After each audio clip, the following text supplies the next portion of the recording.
Assalamualaikum warahmatullahi wabarakatuh. Selamat pagi, selamat siang, selamat sore, selamat malam.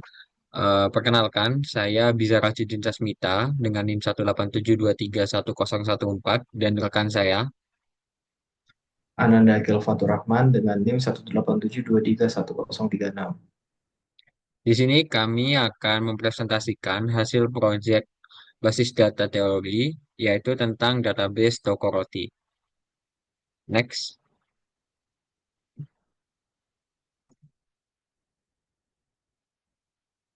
Oke, jadi yang ingin kami presentasikan di sini ada yang pertama deskripsi dari database, lalu yang kedua ada CDM dan PDM, lalu yang ketiga ada DDL atau Data Definition Language, lalu yang keempat ada DML, dan yang terakhir ada DCL.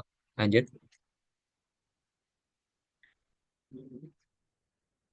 Baik, jadi yang pertama izinkan saya mendeskripsikan tentang basis data kami atau database kami, yaitu database toko roti. Database ini dirancang untuk mengelola operasional toko secara efisien, termasuk manajemen stok produk, transaksi pembelian, pembayaran, dan pelaporan. Dengan tabel-tabel inti seperti produk, pembelian, pembayaran, dan detail pembelian, sistem ini memungkinkan pencatatan transaksi secara rinci, termasuk jumlah produk yang dibeli, pembelian bertransaksi, serta pegawai yang melayani. Fitur otomatisasi seperti pengurangan stok melalui trigger, memastikan stok selalu diperbarui, sementara laporan keras penjualan dan status pembayaran membantu pemilik toko memantau performa bisnis secara real time. Database ini fleksibel untuk dikembangkan lebih lanjut, misalnya dengan fitur diskon atau manajemen bahan baku.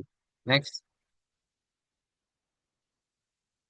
Nah, jadi ini CDM dari database kita. Jadi database kita ini memiliki beberapa entitas, yaitu ada pembeli, pembelian, lalu ada log pembelian, pembayaran, pegawai, jabatan, detail pembelian, produk, detail produksi, dan bahan roti. Nah, di sini mereka juga memiliki beberapa relasi seperti one to many, lalu ada many to many dan berubah menjadi change to entity, dan lain sebagainya. Next. Lalu ini dari PDM-nya.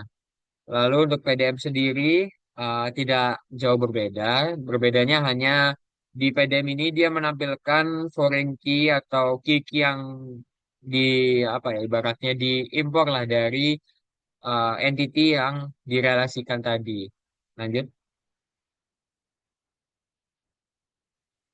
Selanjutnya ini ada data definition language, yaitu kode yang diperlukan untuk membuat tabel-tabel sesuai dengan CDM tadi.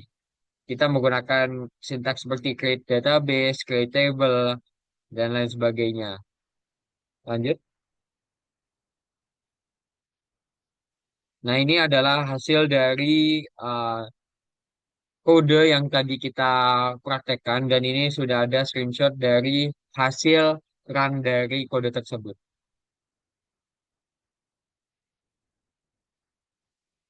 Nah, di sini kita memasukkan beberapa data utama atau data yang nantinya menjadi bahan untuk dilakukannya trigger dan lain sebagainya. Ini kita memasukkan dari bahan roti dengan kode dengan ID bahan berikut, lalu ada dengan nama bahan berikut dan stok yang tertera, lalu jabatannya ada kasir, baker, supervisor, lalu ada nama-nama pegawai, lalu ada pembeli dan juga produk itu tadi.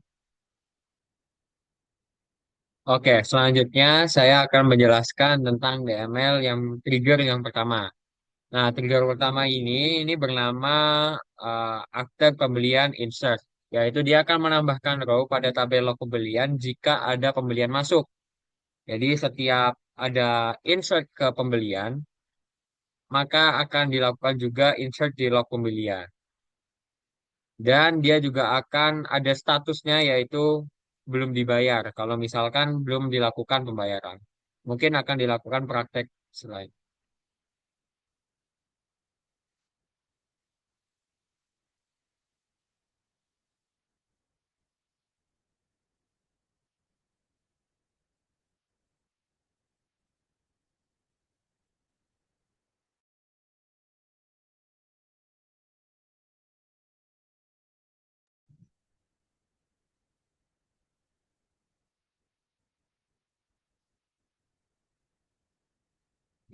dilakukan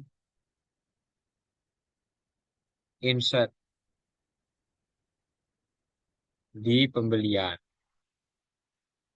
Nah, insert pembelian PB008 maka akan masuk ke log pembelian untuk kode PB008 juga. Dan statusnya belum dibayar. Selanjutnya kita akan lanjut ke trigger yang kedua, yakni tentang menambahkan row atau akan mengupdate log pembelian jika pembayaran sudah dilakukan. Jadi setiap insert pada pembayaran untuk kode yang dimaksud itu akan mengubah statusnya dari belum dibayar menjadi sudah dibayar. Ini juga akan dilakukan praktek.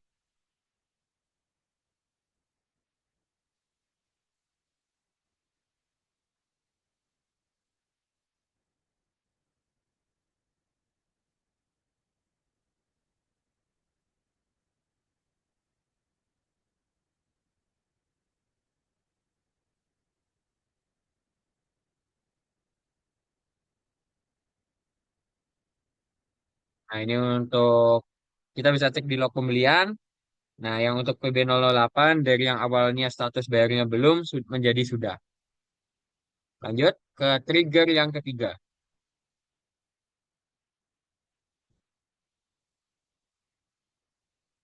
Next. Nah, untuk trigger yang ketiga ini adalah untuk mengecek apakah stok masih tersedia dan dikurangi jika tersedia pembelian atau saat ada pembelian masuk. Jadi nama triggernya ini kurangi stok. Dia ini akan bereaksi jika ada insert di detail pembelian. Jadi misal kita melakukan detail pembelian dan di detail pembelian ini ada jumlah stok yang ingin dikurangi. Nah, ini akan mengurangi apa yang di stok itu tadi. Lanjut, mungkin akan dilakukan praktek.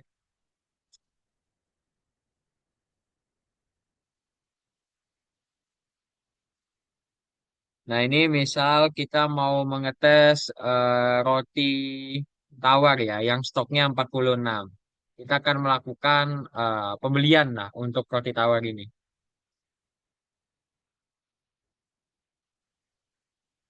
Nah, kita misal mau melakukan pembelian untuk roti tawar sebanyak dua biji, dua, dua pieces.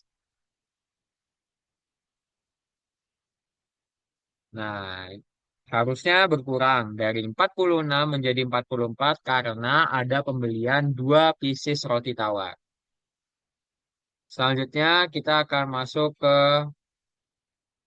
yang roti coklat. Ini kan dia stoknya masih nol ya.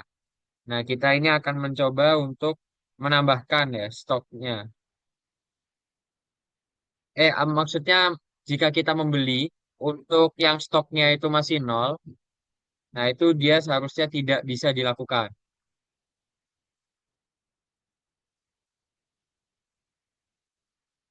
Nah, dia insertnya gagal dikarenakan eh, produk dari yang roti coklat tadi itu stoknya masih nol.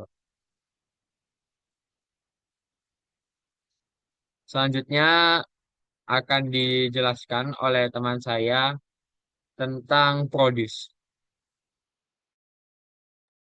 Baik, berikutnya kita masuk ke prosedur eh, di mana kita memiliki dua prosedur. Yang pertama adalah gate pembelian, di mana gate pembelian ini akan menampilkan eh, seperti mutasi dari pembelian-pembelian yang dilakukan oleh para pembeli. Di mana kita memiliki empat parameter di prosedur ini. Ada start date untuk waktu tanggal mulai dan end date untuk tanggal selesainya dan pembeli ID untuk pembeli dan pegawai. Siapa pegawai yang melakukan pembelian berikut. Dan ini ada get detail pembelian di mana kita memiliki dua parameter yaitu pembelian ID dan produk ID. Langsung aja ke implementasi dari kedua prosedur ini, di mana yang pertama kita melakukan get pembelian.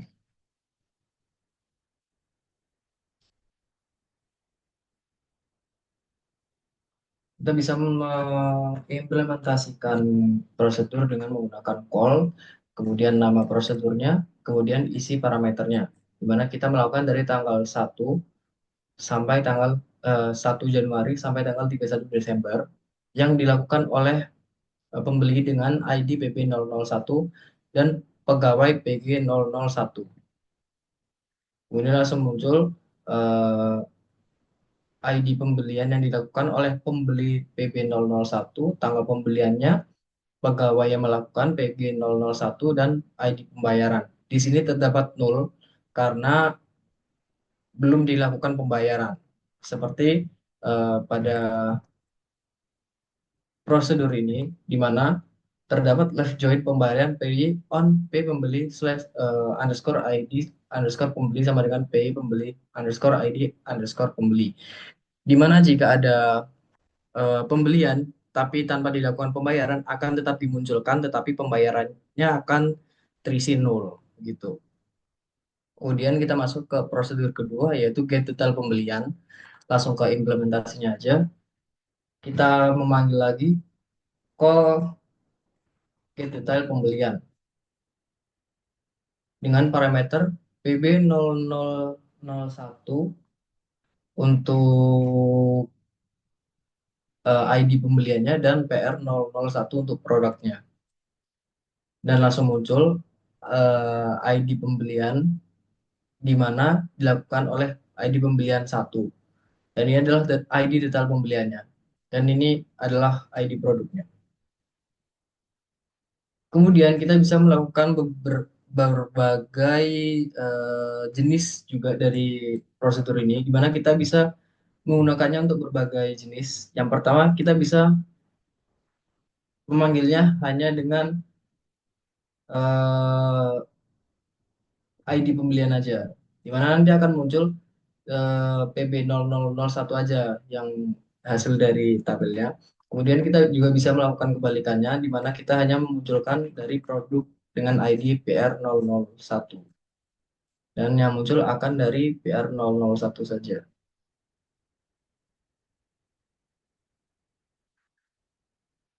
Next, kemudian ada view, di mana kita melakukan membuat dua view. Yang pertama ada view ringkasan pembelian, di mana ini berisi semua ringkasan dari pembelian yang dilakukan oleh sistem ini.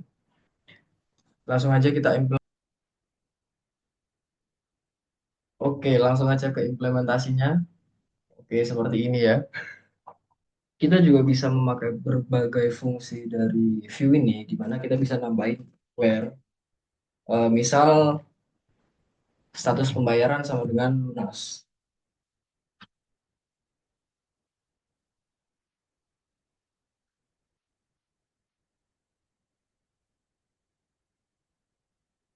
Maka yang muncul akan status pembayaran yang hanya lunas saja. Next, kita ke view yang kedua, di mana view ini adalah view stok produk, di mana ini memunculkan ID produk, nama produk, stok sekarang, dan total terjual. Langsung aja kita implementasikan.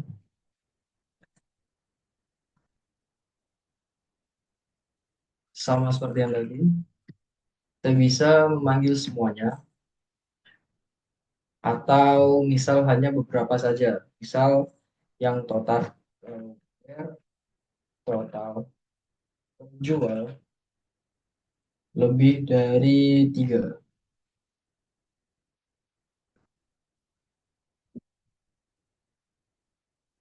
Nah, dan yang muncul akan produk yang hanya terjual lebih dari 3.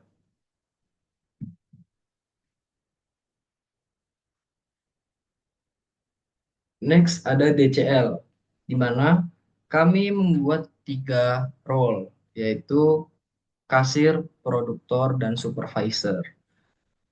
Kami di sini juga membuat 3 user, yang juga kasir, user kasir, user produktor, dan user supervisor.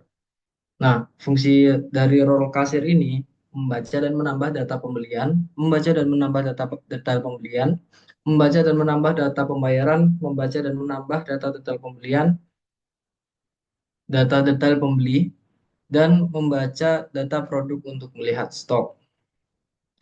Kemudian ada role kedua yaitu produktor atau backer, di mana bisa membaca dan memperbarui data stok bahan dan produk. Dan yang ketiga ada supervisor, di mana memiliki hak akses penuh atau grant of access untuk semua tabel. Next, ini adalah rangkaian sintaks yang diperlukan untuk membuat user dan role-nya. Di mana kita membuat pertama tiga role yaitu kasir, produktor, dan supervisor. Kemudian kita menambahkan grant-grant yang diperlukan untuk tiap role, di mana untuk kasir kita menambahkan grant select dan insert untuk tabel pembelian, detail pembelian, pembayaran, dan pembeli. Dan menambahkan grant select saja untuk tabel produk. Kemudian kita menambahkan privilege atau grant yang diperlukan untuk produktor, di mana kita menambahkan grant select update untuk tabel bahan roti, produk, dan detail produksi. Kemudian ada privilege dari supervisor, di mana kita membuat grant of privilege untuk supervisor, karena supervisor bisa mengatur semua tabel. Kemudian di sini kita membuat user, terdapat tiga user yaitu user kasir, user produktor, dan user supervisor dengan password kasir satu, baker satu, dan supervisor satu. Kemudian kita di sini menambahkan role ke user, di mana grant kasir to user kasir at localhost. Kemudian kita set default role kasir for user kasir at localhost. Kenapa saya menambahkan set default role di sini? Karena saat saya melakukan grant saja, eh, privilege yang saya tambahkan itu eh, tidak tidak terset secara default saat saya login. Jadi saya buat set default role untuk kasir, untuk user kasir, bahwa role-nya adalah kasir.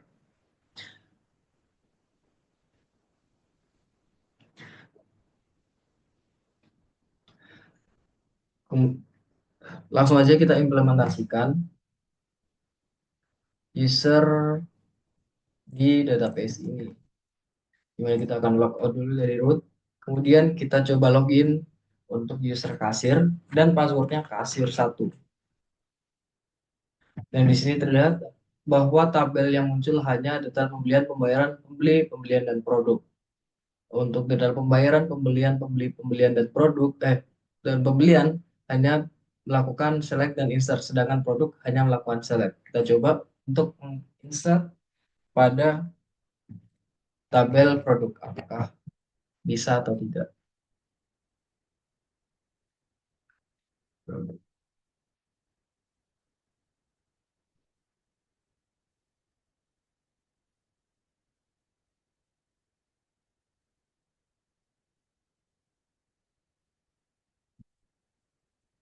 Nah, di sini terlihat bahwa error karena kasir tidak memiliki akses untuk menambahkan atau insert di tabel produk. Kemudian kita coba login ke user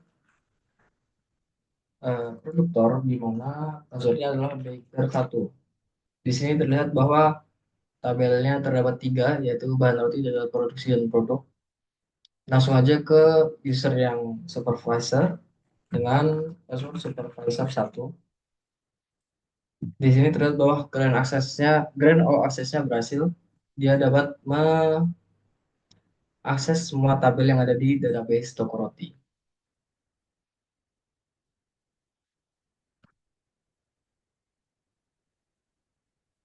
Sekian penjelasan kami terkait database yang kami buat terkait toko roti. Kurang lebihnya mohon maaf. Wassalamualaikum warahmatullahi wabarakatuh.